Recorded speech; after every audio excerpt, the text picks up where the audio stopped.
So, hello everyone, this is Snehal Srivastav, and today we will be discussing the Hindu newspaper analysis of 4th December 2022. Now, आज भी article में कुछ ज़्यादा चीज़ें important नहीं हैं, हाँ, लेकिन वाइल्ड लाइफ से रिलेटेड काफ़ी टॉपिक्स आज के न्यूज़पेपर में दिए हुए हैं। लेकिन यहाँ पे एक और आर्टिकल है जो कि इम्पॉर्टेंट है for UPSC point of perspective. Electoral bonds को लेकर के मैंने ऑलरेडी काफ़ी डिटेल में समझाया था, बट मैं इसको लेकर के फिर से एक वीडियो बनाऊंगा, बट एक अलग से वीडियो रहेगी, इसमें नहीं। हाँ, लेकिन पेज नंबर 5 पे एक इम्पॉर्टेंट आर्टिकल हम देख सकते हैं जहाँ पे prime minister to open first phase of Samruddhi corridor. Samruddhi corridor एक नया कॉरिडोर बनाया गया है और इसको ओपन मतलब कि करा गया प्राइम मिनिस्टर के द्वारा। इसमें क्या किया गया है कि इसमें 30,000 से 35,000 व्हीकल जो है वो डेली के बेसिस पे यहाँ पे रन कर सकती हैं। और इसमें हम देख सकते हैं कि इसका जो पाथ है वो अराउंड 839 किलोमीटर का डिस्टेंस कवर करता है नागपुर से मुंबई तक का। और अभी के टाइम पे मतलब ये क्यों बनाया जा रहा है, एक्सप्रेस वे क्यों बनाया जा रहा है, इसको बनाने का रीज़न ये है कि ये जो टाइमिंग है, पहले 17 आवर्स लगता था इस 839 किलोमीटर्स को कवर करने में, लेकिन अब सिर्फ 7 घंटे लगेंगे। इसके डिक्रीज टाइम ड्यूरेशन के साथ साथ हम देख सकते हैं कि इसमें कुछ सोलर एनर्जी इनिशिएटिव्स भी हैं। Solar energy initiative link to the project मतलब कि इस प्रोजेक्ट में हम देख सकते हैं कई जगह सोलर पैनल्स भी लगाए गए होंगे जो कि 138.47 मेगावाट इलेक्ट्रिसिटी को जनरेट करेगा।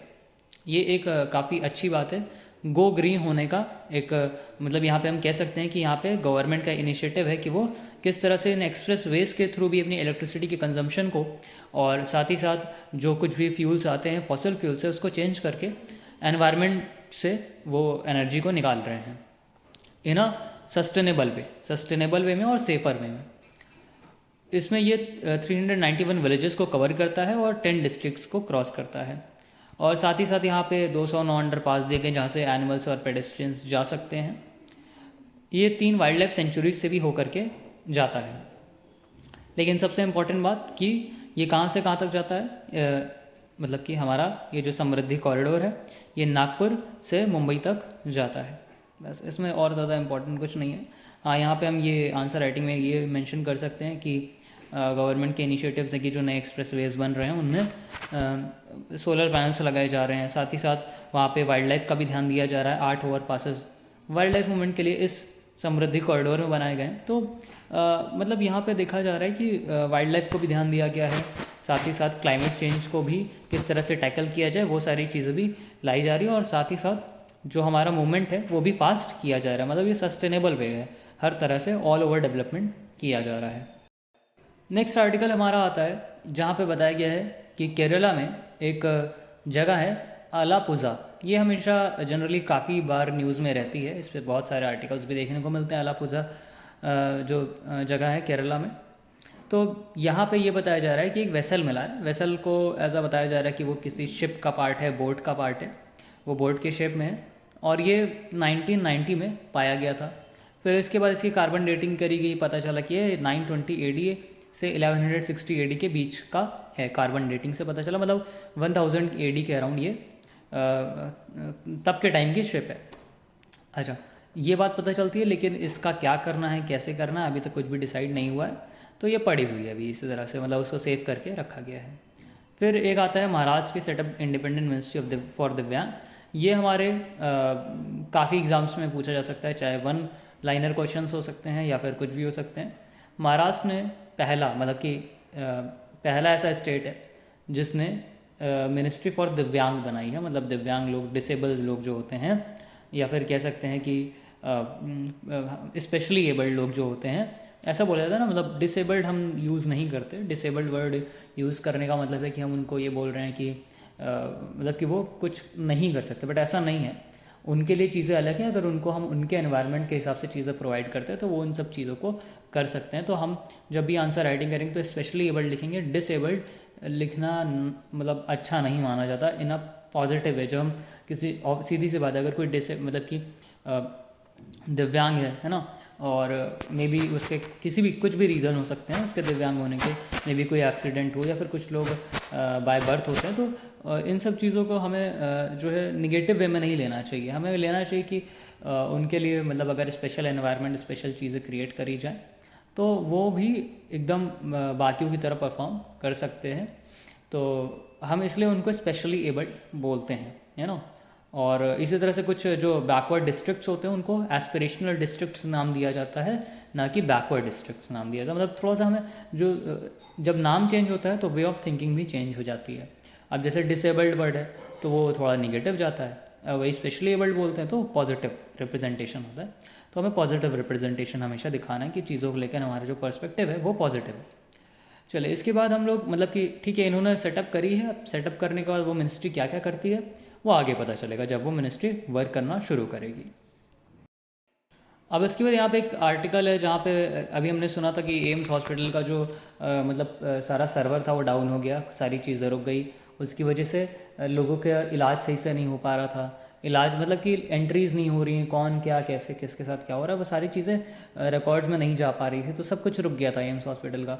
तो ये एक साइबर थ्रेट को भी यहाँ पे बताता है कि किस तरह से साइबर थ्रेट जैसी चीज़ें हो सकती हैं। लोग साइबर अटैक्स हो सकते हैं, है ना, हॉस्पिटल के सर्वर्स पे या कहीं और के सर्वर्स पे भी डेटा थेफ्ट हो सकते हैं। तो इन सब चीज़ों को किस तरह से बचाया जाए। फिर यहाँ पे बोला जा रहा है इन्वेस्टिगेटर जो है कंसल्टेंट को ऑडिट के लिए पूछ रहे हैं कि आप कैसे ऑडिट किए थे, आपने क्या किया था, ये सारी चीज़ें। तो बात यहाँ पे ये नहीं कि अब एम्स हॉस्पिटल क्या स्टेप लेता है क्या नहीं करता, वो सब अपना उसका है, प्राइवेट फर्म का है। लेकिन इस पर गवर्नमेंट के क्या स्टेप्स हैं, क्या क्या प्रिकॉशंस लेके चलने चाहिए एज अ जो प्राइवेट फर्म्स हैं उनको भी क्या प्रिकॉशंस लेके चलने चाहिए, किस तरह से डेटा को सिक्योर बनाना चाहिए, और गवर्नमेंट का इसमें क्या क्या रोल है, क्या क्या पॉलिसीज़ हैं, और अभी तक गवर्नमेंट ने क्या किया और कितना आगे करने वाली है, इसके मतलब फ्यूचर एम्स क्या हैं। तो ये सारी चीज़ें अब हम लोग साइबर अटैक से रिलेटेड जब टॉपिक पढ़ेंगे तो उसमें डिस्कस करेंगे। इस वाले में, इस न्यूज़ में ऐसा कुछ भी नहीं है। Cyber system overall, cyber threat, cyber security, data theft को लेकर के सारी बातें इसमें लिखी गई हैं। इस पर हमने एक वीडियो ऑलरेडी बनाया है, बट ठीक है, फिर से इसका वीडियो मैं अलग से बनाऊंगा। और आगे चलते हैं हम लोग। फिर यहाँ पे हम लोग देख सकते हैं कि कितना मतलब कि गुजरात में इलेक्शंस हो रहे हैं, इलेक्शन की कैंपेनिंग चल रही है, सब चीज़ें चलती रहेंगी, है ना। कोई पार्टी अपनी कैंपेनिंग कर रही है, कोई कुछ कर रही है, तो वो ब्लेम लगा रही है, सब चीज़ें चलती रहेंगी। इन सब चीज़ों को पढ़ने बैठेंगे तो बहुत ज़्यादा टाइम वेस्ट हो जाएगा, हमें इन सब चीज़ों को ध्यान नहीं देना है। फिर यहाँ पे एक स्टडी है छोटी सी, ये स्टडी बताती है कि जो सॉल्ट इंटेक होता है, अगर आप सॉल्ट ज़्यादा ले रहे हैं, ये उस सॉल्ट की बात नहीं कर रहा जो हम खाते हैं, है ना, ये दूसरे सॉल्ट्स की बात कर रहा है। तो अगर इसका कहना है कि अगर हम खाने में डेली 5 ग्राम से ज़्यादा सॉल्ट लेते हैं तो वह हमारे लिए हार्ट अटैक का या फिर स्ट्रोक्स का रीज़न बन सकता है। स्ट्रोक्स मतलब वही जो ब्लॉकेज हो जाना, है ना। तो वो सारी चीज़ें बन सकती है, क्योंकि नमक ज़्यादा होगा तो डेंसिटी ज़्यादा होगी, फिर उसके लिए हार्ट को पंप करने में मुश्किल होगी और फिर हार्ट अटैक के चांसेस बढ़ जाते हैं। तो लोग सोचते हैं कि नमक ज़्यादा खा लो तो फिर अच्छा रहेगा। तो नमक बहुत ज़्यादा खाना भी इंसान के लिए हानिकारक हो सकता है, और इससे अभी तक देखा गया है कि 11 साल में 7,000 हार्ट अटैक्स और 2,000 स्ट्रोक से डेथ हुई है इसी रीज़न से, मतलब ज़्यादा नमक के इंटेक की वजह से। उसके बाद कोविड को लेकर के चाइना क्या स्ट्रैटेजी बना रहा है, ये सब तो पुरानी बातें अब हो गई हैं। कोविड के बारे में ऑलरेडी हम जान चुके हैं कि Covid as a disaster management का टॉपिक हमें इसको लेना है, और इसको किस तरह से टैकल करना है, क्या क्या चीज़ें हैं, गवर्नमेंट की पॉलिसीज़ क्या है, यही सब डिस्कशन होता है इस पर। तो डिज़ास्टर मैनेजमेंट के टॉपिक में कवर अप हो जाएगा। फिर यहाँ पे हम देख सकते हैं कि rhino and elephant conservation efforts are success, मतलब कि ये बोला जा रहा है कि जो राइनो है और एलिफेंट्स हैं, इनका जो कंजर्वेशन है क्या सक्सेसफुल हुआ या नहीं हुआ। चीता एंड टाइगर, जो चीता को लाया गया नामीबिया से, है ना, कूनो नेशनल पार्क मध्य प्रदेश में रखा गया है, तो क्या उससे कुछ फ़ायदा हुआ या नहीं हुआ। तो ये सारी चीज़ें मैंने अभी आज हम इस पर एक वीडियो आज ही के दिन लॉन्च, मतलब कि अभी मैं उसको अपलोड करूँगा इस वीडियो के बाद, और उसमें हम सारे मतलब कि वाइल्ड लाइफ से रिलेटेड फ्लोरा फौना और चीता, टाइगर, एलिफेंट, राइनो, इनकी क्या स्ट्रेंथ है, किस तरह से इनको कंजर्व किया जा रहा है, ये सारी चीज़ों को हम एक साथ उसी आंसर में ही इंक्लूड कर लेंगे, और उसमें आंसर राइटिंग का पैटर्न भी पता चल जाएगा। फिर ग्रेट इंडियन बस्टर्ड को कैसे, इस पर कल ही हमने बात की है। ग्रेट इंडियन बस्टर्ड पहले 11 स्टेट्स में थे इंडिया में, अब वो 6 ही स्टेट्स में पाए जाने लगे हैं। ये वाइल्ड लाइफ प्रोटेक्शन एक्ट के 1972 के अंदर आते हैं शेड्यूल 1 में, और अपेंडिक्स 1 ऑफ साइट्स में भी आते हैं। साइट्स क्या होता है, क्रिटिकली इंडेंजर्ड जो होते हैं, मतलब कि critically endanger IUCN red list में इनको रखा गया है। मतलब 3 लिस्ट्स हैं Indian wildlife protection act 1972 schedule 1 में रखे हैं। अपेंडिक्स 1 साइट्स में अपेंडिक्स 1 में रखा गया है, और IUCN की रेड लिस्ट में क्रिटिकली इंडेंजर्ड स्पीशीज़ में ग्रेट इंडियन बस्टर्ड्स आते हैं। ग्रेट इंडियन बस्टर्ड से बड़े 2 बस्टर्ड्स होते हैं, एक ग्रेट बस्टर्ड होता है और एक और होता है, मुझे नाम एक्चुअली सही से याद नहीं आ रहा। तो मतलब मैंने पिछले कल की वीडियो में इसको बता रखा है। और फिर इस पर बात इसलिए चल रही है क्योंकि तार जो होते हैं, हाई टेंशन वायर्स होते हैं, इलेक्ट्रिसिटी वायर्स होते हैं, उनमें फंस जाते हैं और उनसे इनकी डेथ हो जाती है। तो इसी पे जस्टिस DY चंद्रचूड़ जी ने सेंटर से पूछा कि आप क्या क्या स्टेप्स ले रहे हो, किस तरह से ग्रेट इंडियन बस्टर्ड्स को बचाने की कोशिश कर रहे हो। और मतलब कल कवरअप किया, लेकिन आज भी हम इसको कवरअप करेंगे। आज मैंने वही चीज़ें जो बेसिक डिटेल्स थे ग्रेट इंडियन बस्टर्ड के बता दिया। जो नेक्स्ट वीडियो में लाने वाला हूँ उसमें मैं सारी चीज़ें डिटेल में डिस्कस करूँगा, वाइल्ड लाइफ, फ्लोरा, फौना, और मतलब कि उसको एज जैसे एग्ज़ाम्स में क्वेश्चंस आते हैं तो उस आंसर को डिस्कस करने के बाद अगर इससे रिलेटेड कोई भी क्वेश्चन आता है तो आप इजीली उसको लिख पाओगे। ये इस वजह से ये मेरा मोटिव है उसको लेकर के आने का।